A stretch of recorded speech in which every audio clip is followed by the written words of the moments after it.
మీ ఎలాంటి వ్యాపార ప్రకటనలకైనా వెంటనే మా ఛానల్ సంప్రదించండి. ప్రస్తుతం మనతో పాటు ప్రముఖ ఆధ్యాత్మికవేత్త ఆస్ట్రో న్యూమరాలజర్ జయప్రద గారు మనతో ఉన్నారు. మేడంతో మాట్లాడదాం. నమస్కారం. నమస్తే అమ్మా. శ్రీమాత్రే నమః. మేడం, మే మాసం ధనుసు రాశి వాళ్ళకి విశేషంగా ఏ విధంగా ఉండబోతుంది? వీళ్ళకి ఎదురయ్యే లాభ నష్టాలు, మంచి చెడులు ఎలా ఉండబోతుంది? ధనుసు రాశి వాళ్ళకి నార్మల్గా ప్రతి ఒక్కరికి ఉద్యోగస్తులకి కాసంత కొంచెం కష్టకాలం అనిపించినప్పటికీ కూడా రాణిస్తుంది, ఇబ్బంది లేదు.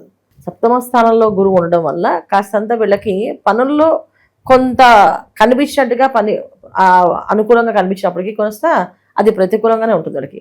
ఎందుకంటే వీళ్ళకి 4వ స్థానంలో శనేశ్వరుడు ఉన్నారు కదా. సో కుటుంబ విషయంలో కానీ, వ్యవహారాల విషయంలో కానీ ఈ 4వ స్థానంలో శనేశ్వరుడు ఎప్పుడైతే ఉన్నా కొంచెం ఆటంకాలు, అడ్డంకులు, ఇబ్బందులు తెప్పిస్తూ ఉంటారు. తృతీయ స్థానంలో రాహు ఉండడం అదొక రకమైన మైనస్ పాయింట్లు. ఏంటంటే ముఖ్యంగా మామూలుగా వాళ్ళు ఇండిపెండెంట్గా చేసే వ్యాపారాలకు కానీ, ఇండిపెండెంట్గా చేసే ఉద్యోగాల్లో కానీ ప్రాబ్లం ఉండదు. కానీ ప్రొఫెషనల్గా ఉండే వాళ్ళకి చాలా ఇబ్బందులు ఉంటాయి. ప్రొఫెషనల్ రంగాల్లో వ్యవహరించే వాళ్ళకి వాళ్ళ పేరు దెబ్బతినడం కానీ, వాళ్ళని ఇబ్బంది పెట్టే సిచ్యువేషన్స్ రావడం కానీ, వాళ్ళకి ఏదైనా బ్లాక్మెయిల్స్ వచ్చే అవకాశాలు కానీ ఇవి జరిగే అవకాశం ప్రొఫెషనల్గా ఉండే వాళ్ళకి, ధనుసు రాశి వాళ్ళకి ఉంది.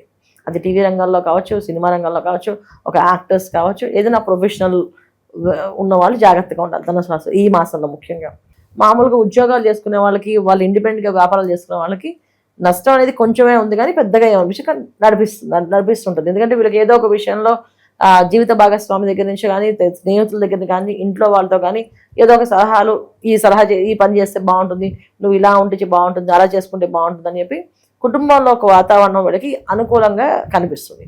అందువల్ల ఏంటంటే వీళ్ళు కొంచెం బయటపడతారు. కానీ ఏదైతే ప్రొఫెషనల్స్ ఉన్నారో వాళ్ళకి కాస్తంత ఇబ్బంది ఎలా వస్తుందంటే సంతానం వల్ల కూడా వస్తుంది. వీళ్ళకి సంతానం ఉన్నారనుకోండి, వాళ్ళ వల్ల కూడా వాళ్ళ పలానా వాళ్ళ అబ్బాయి ఇలా చేశాడంట అని చెప్పి వాళ్ళ పేరు బయటకు వచ్చే అవకాశం, దెబ్బతినే అవకాశం ఈ మాసంలో ఉంది. ముఖ్యంగా సంతాన విషయంలో కానీ, వాళ్ళ ప్రొఫెషనల్ రంగాల్లో కానీ చాలా జాగ్రత్తగా ప్రతిదీ ఆచితూచి మాట్లాడడం కానీ. ఏదైతే ఇవాళ మా మీడియాలో రావాలంటే ఏం చేయాలి? మాటే కదా ప్రధానం.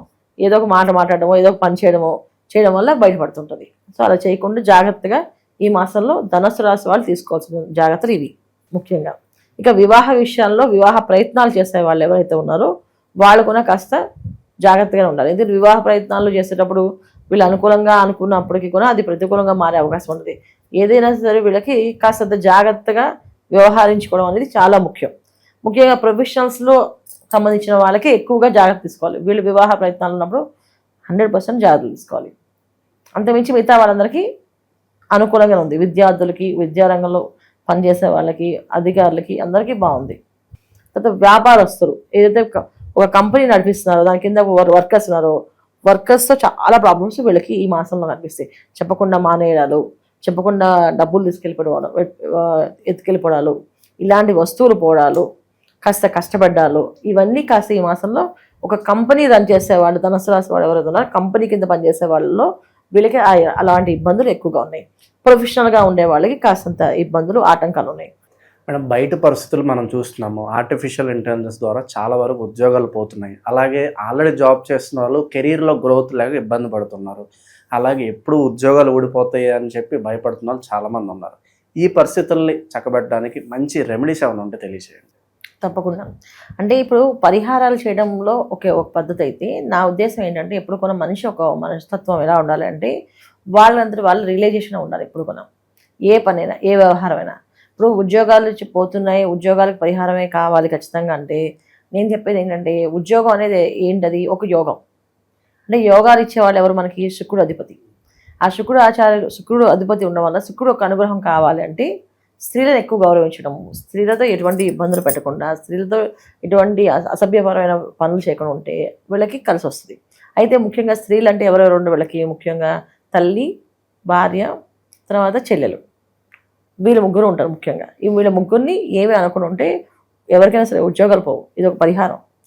చాలామంది ఏ రెమెడీ చేయాలంటారు, కానీ వాళ్ళని ఊరికే సతాయిస్తుంటారు, సరదాగా ఏడిపిస్తుంటారు చెల్లెల్ని, అక్కల్ని సరదాగా ఏడిపిస్తే వాళ్ళు ఏమవుతుందని చెప్పి. కానీ వాళ్ళకి ఎంత సరదా ఉన్నప్పటికీ వాళ్ళ మానసికమైన పరిస్థితి కొంత మనసులో కాస్త బాధపడితే అది వాళ్ళకి తగులుతుంది. అలాగే తల్లితోటి పోట్లాడకూడదు. వీళ్ళు పోట్లాడకుండా వాళ్ళు చెప్పినట్టు సరే అమ్మా చేద్దాం అని అనుకూలం చేద్దామని సౌమ్యంగా మాట్లాడితే ఖచ్చితంగా ఉద్యోగాలు నిలబడతాయి. తర్వాత భార్యాభర్తల మధ్యలో భార్యని హీనంగా మాట్లాడినా కాస్త నీకేం తెలియదు నోరు మూసుకుంటని చెప్పేసి మాట్లాడితే కూడా పోయే అవకాశాలు ఎక్కువ ఉన్నాయి. సో ముఖ్యంగా చేయాల్సిందంటే స్త్రీని ఎక్కువగా వీళ్ళు గౌరవించడం వల్ల వీళ్ళకి వస్తాయి. ఇది ఎటువంటి స్త్రీలకి ఏంటి, మిగతా బయట జరిగే స్త్రీలకు కాదు, ఓన్లీ ఇంట్లో వాళ్ళకి మాత్రం ఈ ప్రాధాన్యత వీళ్ళు ఇవ్వగలిగితే ఉద్యోగాలు ఖచ్చితంగా నిలబడతాయి. ఇది పెద్ద పరిహారం వీళ్ళకి.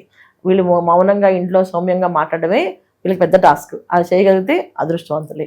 ఇక దైవాదృష్టంలో ఉద్యోగం అంటే ఏంటంటే మాకు ఎప్పుడు కూడా అధికారంగా అగ్నితత్వమైన రాశి కుజుడు ఒక అధికారం ఉంటేనే డబ్బు సంపాదిస్తారు. ఎవరికైనా సరే జాతకంలో కుజుడు ఏ భావంలో ఉన్నారో ఆ భావానికి గురువు అధిపతి ఉండి గురువు చూస్తూ వీక్షణ ఉన్నప్పటికీ డబ్బు బాగా సంపాదిస్తారు వాళ్ళు. అందుకే ఏంటంటే మంగళవారాలు ఎక్కువ సుబ్రహ్మణ్య స్వామి ఆరాధన చేయడం, సుబ్రహ్మణ్య స్వామి గుడికి వెళ్ళడము, ప్రదక్షిణాలు చేయడము, ఇది చేయడం వల్ల వీళ్ళకి ఉద్యోగాలు కూడా ఎప్పుడు కంటే ఉద్యోగమే కాదు అసలు రుణం అనే బాధ అనేది లేకుండా పోతుంది. రుణ బాధ నుంచి బయటపడతారు. రుణ బాధ అంటే ఏంటంటే అప్పుల బాధ లేకుండా ఉండగలుగుతారు. ప్రతి మంగళవారం సుబ్రహ్మణ్య స్వామి 21 ప్రదక్షిణాలు చేసి సుబ్రహ్మణ్య స్వామి దగ్గర ప్రసాదంగా కొబ్బరికాయ అరటిపళ్ళు నైవేద్యంగా ఇచ్చేసి దండం పెట్టుకున్న, పెసరపప్పు నైవేద్యంగా ఇచ్చిన చాలా చాలా విశేషమైన ఫలితాలు వీళ్ళకి వస్తాయన్నమాట. ఇవి వీళ్ళు చేసుకోవాలి. ప్రస్తుత కాలం వీళ్ళకి ఎలాంటి పరిహారాలు అవసరం అంటారు? ఖచ్చితంగా ఎవరికైనా సరే పని వాళ్ళతోటి పని చేయించడం కష్టమైపోతుంది వీళ్ళకి, ధనుసు రాశి వాళ్ళకి. సో వాళ్ళని కాస్త మా దగ్గర తెచ్చుకొని పని చేయించుకోవాలంటే కాస్త వీళ్ళు ప్రతి శనివారం శనేశ్వరికి తైలాభిషేకం చేయించుకోవడము, ప్రదక్షిణాలు చేయడము, 21 ప్రదక్షిణాలు చేయడము, శనివారం ఒక గంట సేపు మౌనంగా ఉండడము, ఇలా ఉండడం వల్ల ప్రొఫెషనల్ రంగంలో ఉన్న వాళ్ళకి కానీ పని వాళ్ళ కింద ఉండి పని చేయించుకునే ఏదైతే కంపెనీస్ నడిపే వాళ్ళకి కానీ వీళ్ళకి అనుకూలంగా జరిగే అవకాశం ఉంది. ఎక్కువ శని భగవానుడు ఒక అనుగ్రహం కావాలి వీళ్ళకి వస్తే ఆటోమేటిక్గా. ఇప్పుడు శని భగవానుడు అనుగ్రహం లేకపోతేనే ఎవరికైనా సరే పని వాళ్ళు ఉండరు. ఇంట్లో పని చేసే పని మనిషి కూడా ఉండదు వాళ్ళకి. ఎంత చేసినా మళ్ళీ వాళ్ళ పని వాళ్ళు చేస్తారు. పని 2 రోజులు మానేసి వెళ్ళిపోతారు. ఎంత జీతం ఇస్తాను సరే, వాళ్ళ జీతం తక్కువ ఇస్తాను కదా, జీతం ఎంత ఇస్తానా సరే ఏమో నాకు చేయనా మా ఇంట్లో అని చెప్పి వెళ్ళిపోతారు. అది శని భగవానుడు ఒక అనుగ్రహం లేకపోతే జరుగుతుంది. సో వీళ్ళకి చేయాల్సింది ఏంటంటే ఇప్పుడు పని చేసే వాళ్ళకి బట్టలు ఇవ్వడం ఎక్కువగా. సో వాళ్ళకి నచ్చిన వస్తువులు అంటే చెప్పులు ఇవ్వడము, బట్టలు ఇవ్వడము, తర్వాత షూ పాలిష్ చేసుకునే షూ పాలిట్లు ఈ చెప్పులు కుట్టే వాళ్ళు ఉంటుందా వాళ్ళకి ఇవ్వడం. వాళ్ళకి ఇస్తే వాళ్ళు షూ పాలిష్ చేసి చెప్పులో కుడుతుంటారు. వాళ్ళకి ఆ సూది దారము అలాంటివన్నీ ఉంటాయి కదా, అలాంటివన్నీ కొని ఆ కిట్ వాళ్ళకి ఇవ్వడము. అలా చేయడం వల్ల ఏంటంటే పని వాళ్ళ వల్ల వచ్చే ఇబ్బందుల నుంచి బయటపడతారు వీళ్ళు. అది పని చేయకపోవడం వల్ల వచ్చే ప్రాబ్లమ్స్ ఏవైతే ఉన్నాయో అవి బయటపడే అవకాశం ధనుసు రాశి వాళ్ళకి ఎక్కువగా ఉంది. ఇవి చేసుకోవాలి వీళ్ళు. ఓవరాల్గా ఈ నెల వీళ్ళకి ఎలా ఉండబోతుందో మంచి విశ్లేషణ అందించారు. ధన్యవాదాలు. నమస్తే అమ్మా. శ్రీమాత్రే నమః.